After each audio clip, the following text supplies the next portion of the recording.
So the big question is this: how can runners like you, who aren't professional athletes or paid sponsored runners, avoid injury and increase athletic performance to enjoy running race events for the rest of your life without wasting money on trends or using dangerous painkiller drugs? That is the question. And on #RunPainFreePodcast, your host, Jessica Marie Rose Leggio, gives you the answers. Hello, everybody. It is your girl, Coach Jessica from the Run Pain Free Academy. Please go on over to runpainfreeacademy.com and get some information.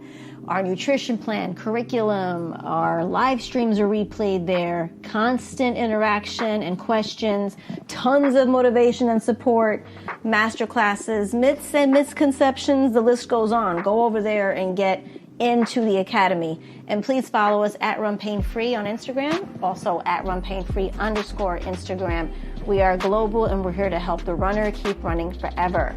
So today we are talking about carbohydrates, because there is so much misinformation about carbohydrates.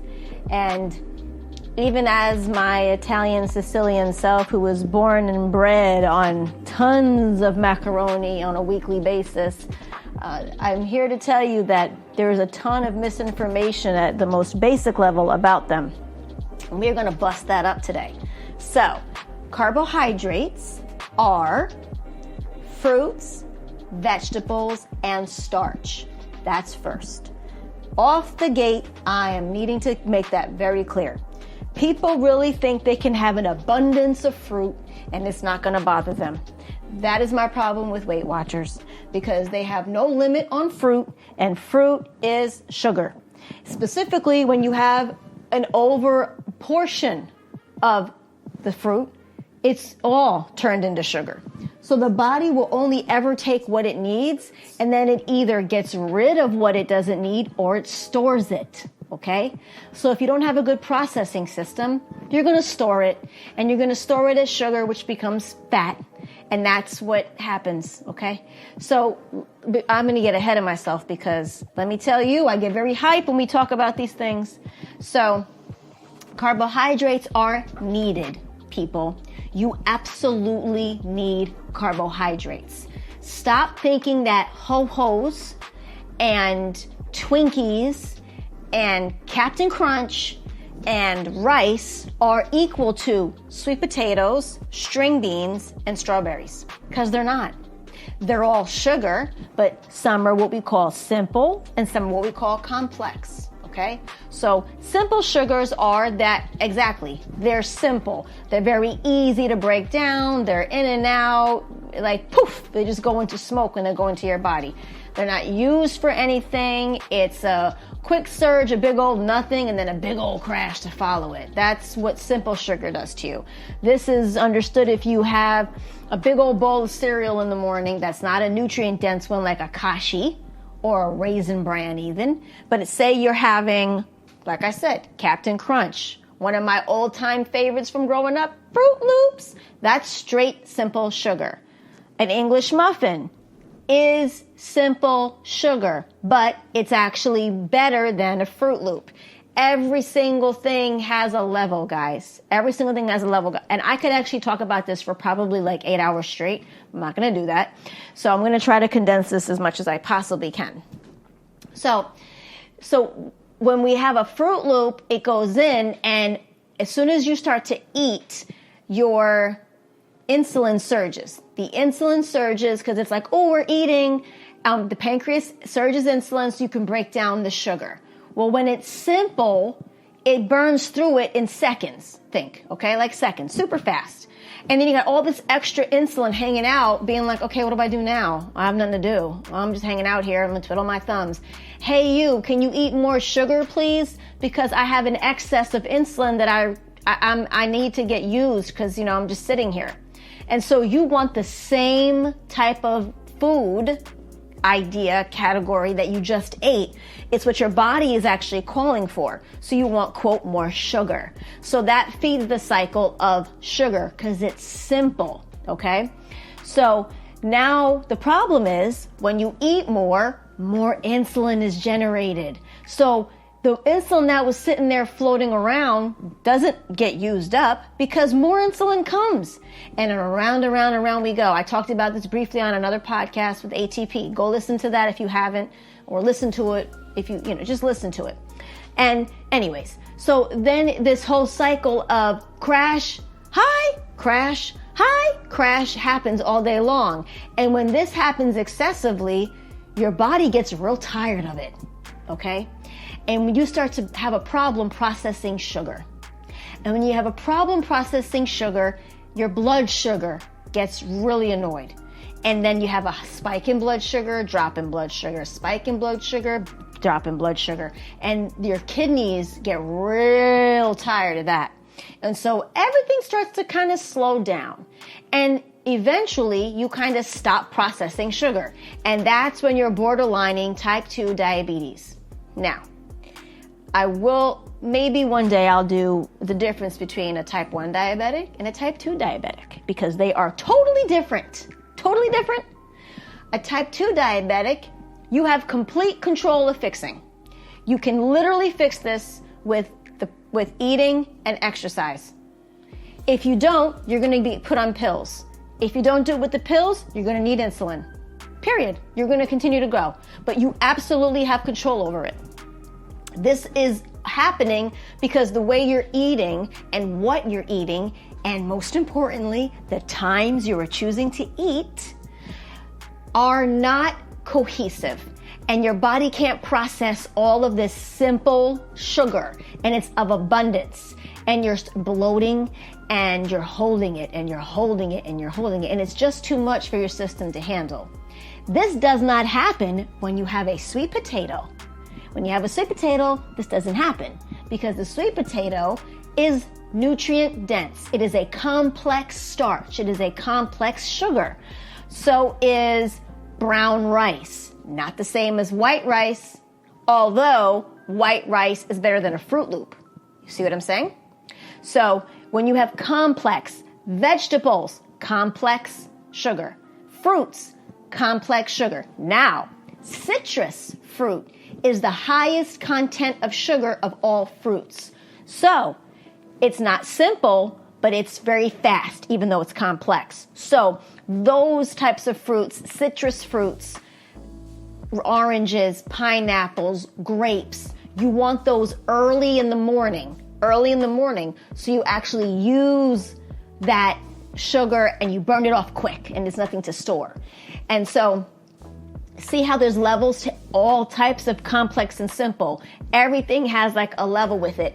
Here's the reason why everybody gets confused, is because there's so many carbohydrates. And if people really get misled on what is or isn't a carb and overindulge on what they think isn't and it actually is, and that creates a problem. So that's the baseline difference between simple carb and a complex carb, okay? So you actually need carbohydrates, period. Which ones you choose to have is a totally different story. If you want to have food that works for you, you need complex carbohydrates, period. All food has a job. Food is energy. However much energy is going to come from how nutrient dense the food is. And with carbohydrates, this is important that you really understand this, because you're not going to get much energy from Captain Crunch or Frosted Flakes. Tony the Tiger is not going to happen. It's not going to come through you throughout the day. Not going to happen. And about an hour after you had those Frosted Flakes, you're going to be tired, lethargic, looking for another cup of coffee. That's just how that's going to happen, okay? So that's different. That's what you have to look at when you're looking at it like that.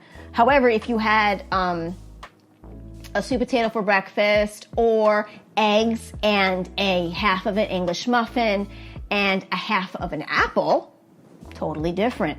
The apple is a very dense, very slow releasing fruit.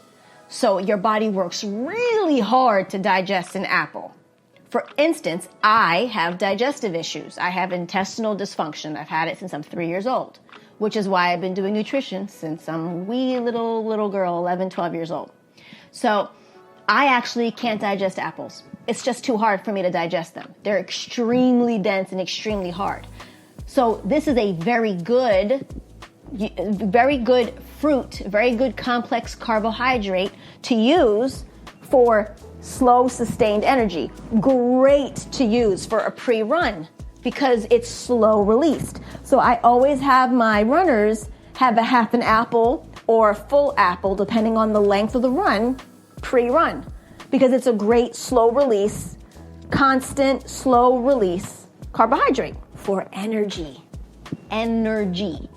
So that's how you want to start looking at the carbohydrates.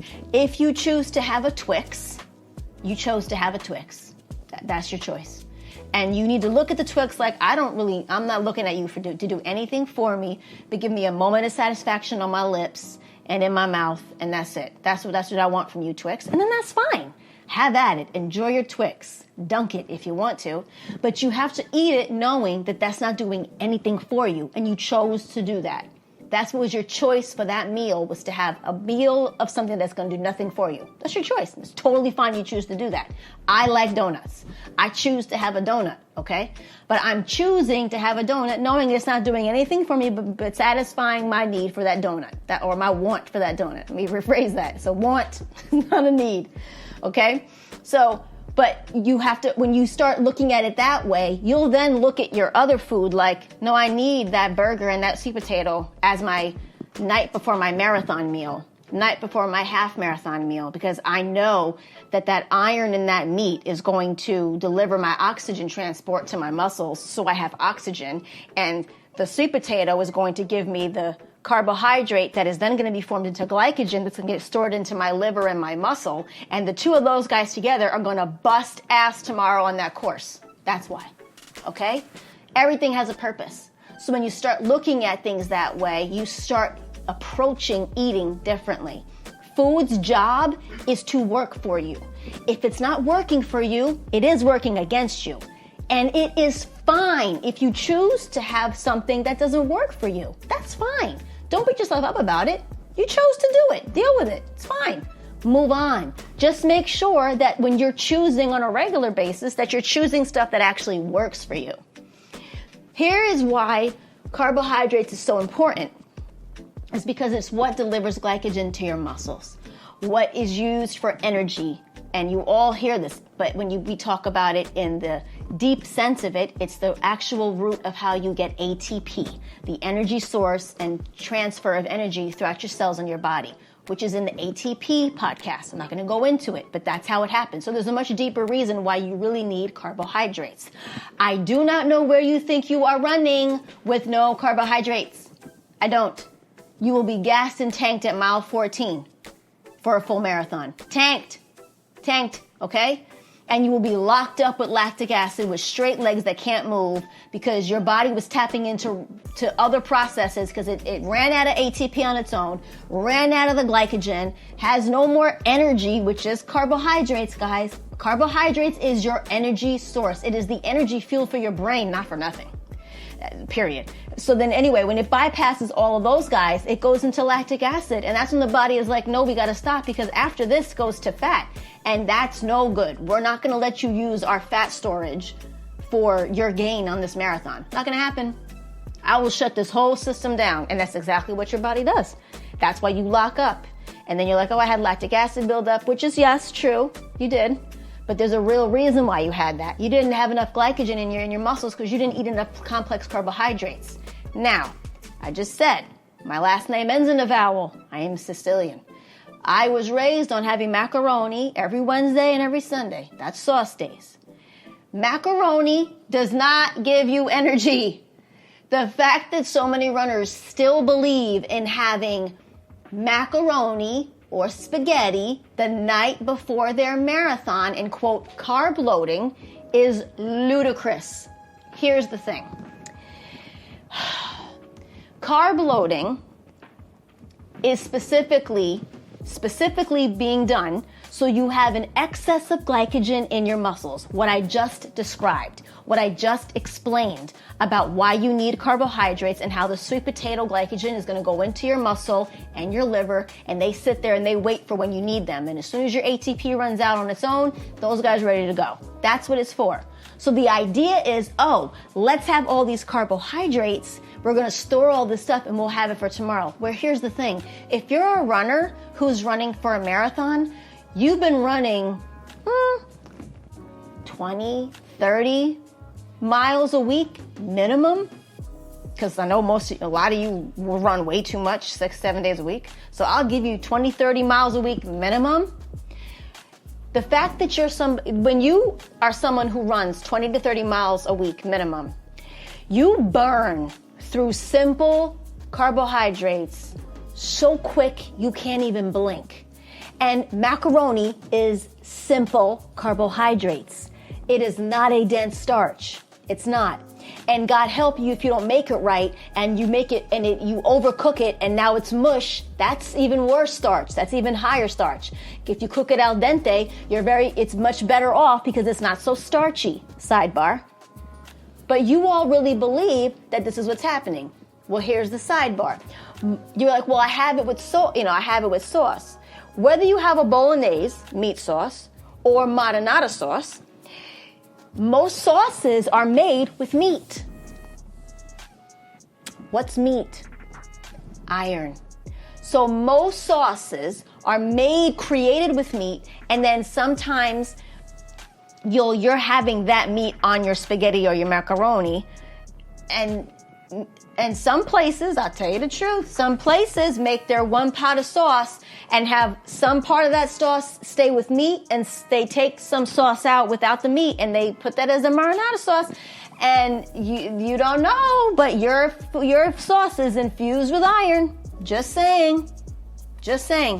So there is a lot of things that go on if you order out, if you don't cook it yourself, all this stuff, okay? A lot of this stuff is happening.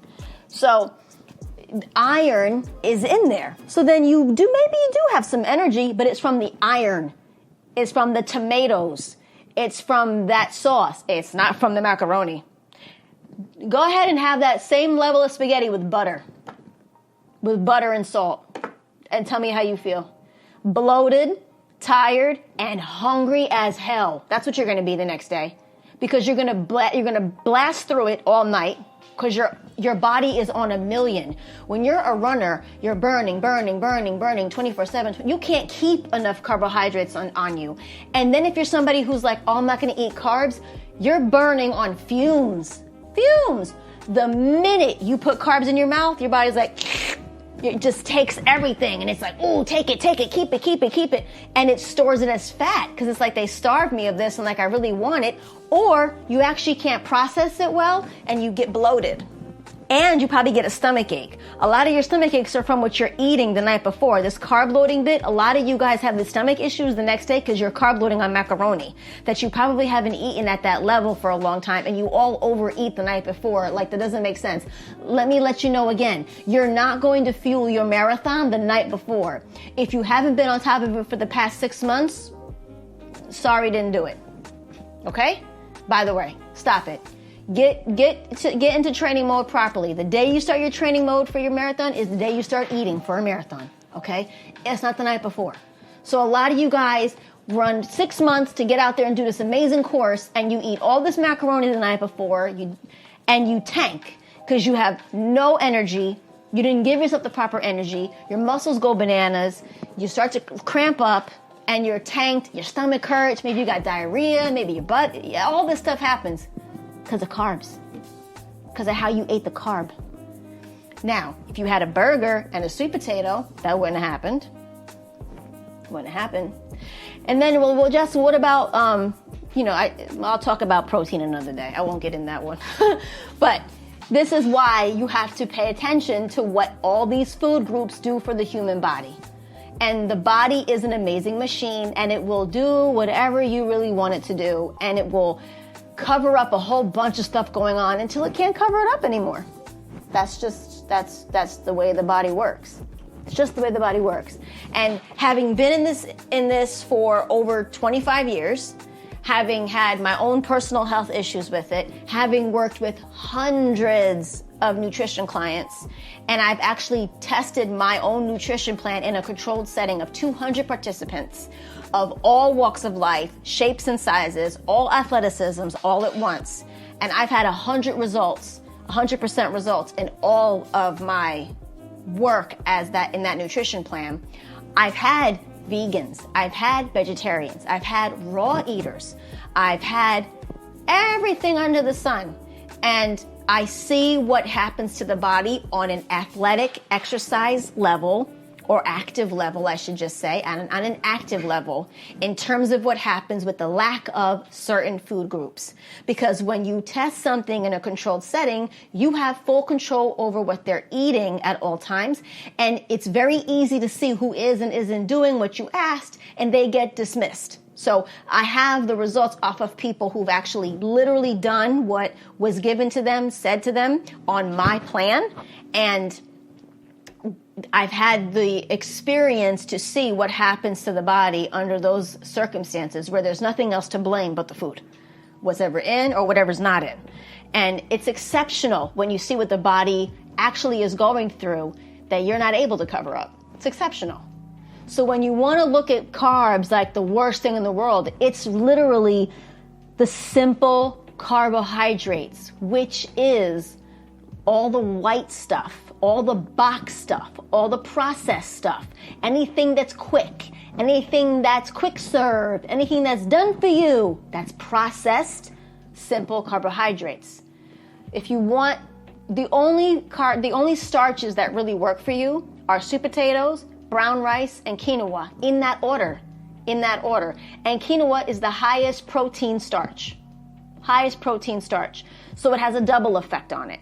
If you can handle it digestively, it's a great tool. You can also use quinoa as instead of oatmeal. Why did I say that? Because I don't have oatmeal on my nutrition plan.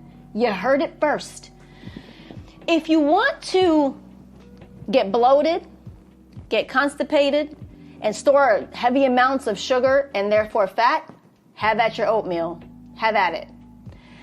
Oatmeal needs immediate activity to actually be used and dispersed. So it's really getting used by the whole body, okay? People who get up and have oatmeal every day, it is the starch content of it, because of the consistency in and of itself, is a problem.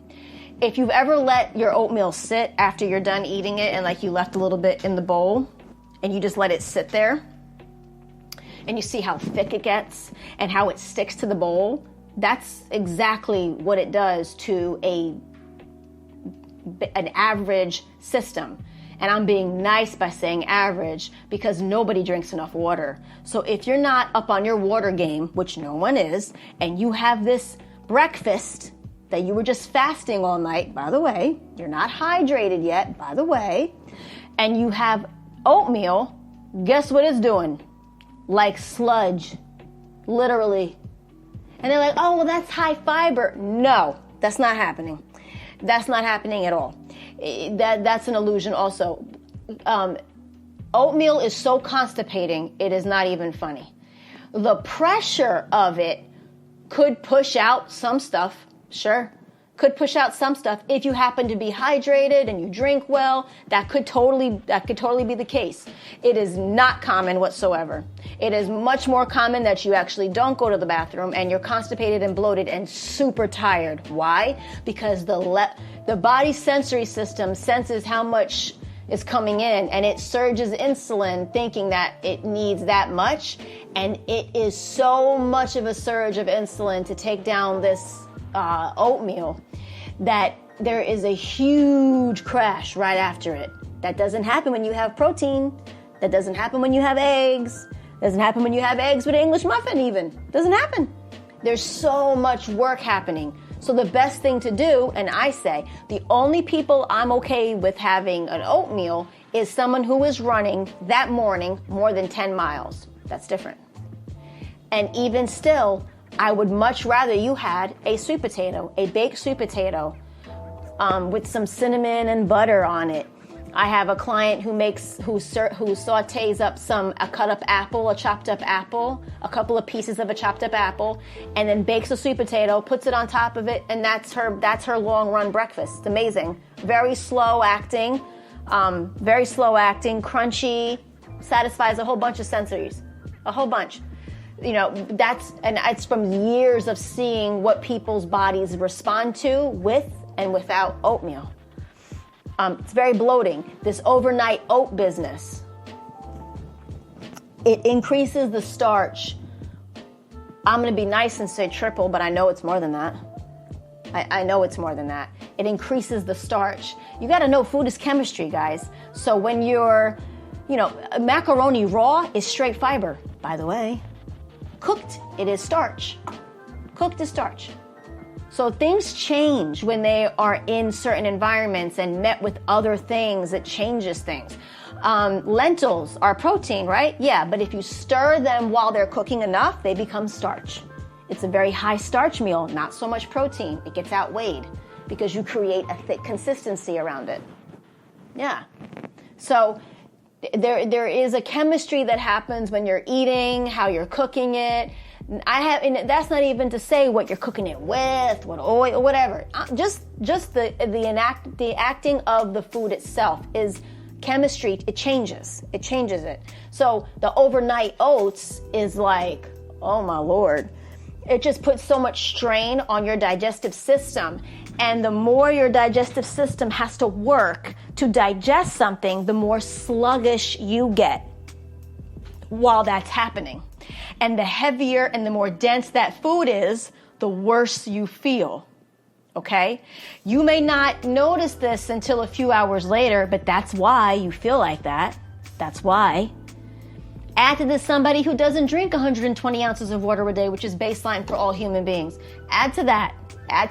You're dehydrated and you're lethargic, and now you have your body is tired from doing all this stuff. That's why oatmeal is not on my plan. That's why. So there is a lot of misconceptions when it comes to eating, specifically with carbohydrates. And that's why I wanted to do a whole podcast on it. You need carbohydrates. You just need to look at them as they are, and that is energy. Your carbohydrates are your energy. It is literal brain fuel. It is literally your energy source for any and all activity. You need it. You just have to look at the food and say, is this carb going to work for me, or is it just something that I like and isn't going to do anything for me? When you look at it that way, you will eat it differently. And by all means, have your Reese cup. By all means, have your donut. I like cookies too. I'm a big baker.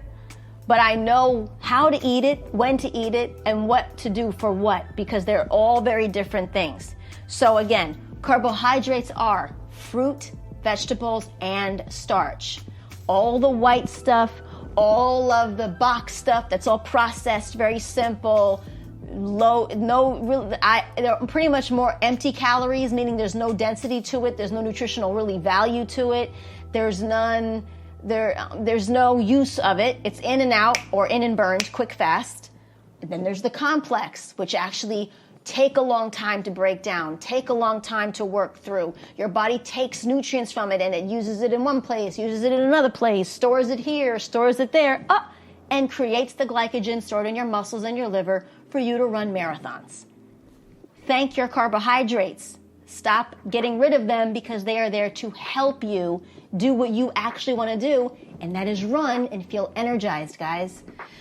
All right, so I hope that answers a lot of questions or clears up some things you may have had.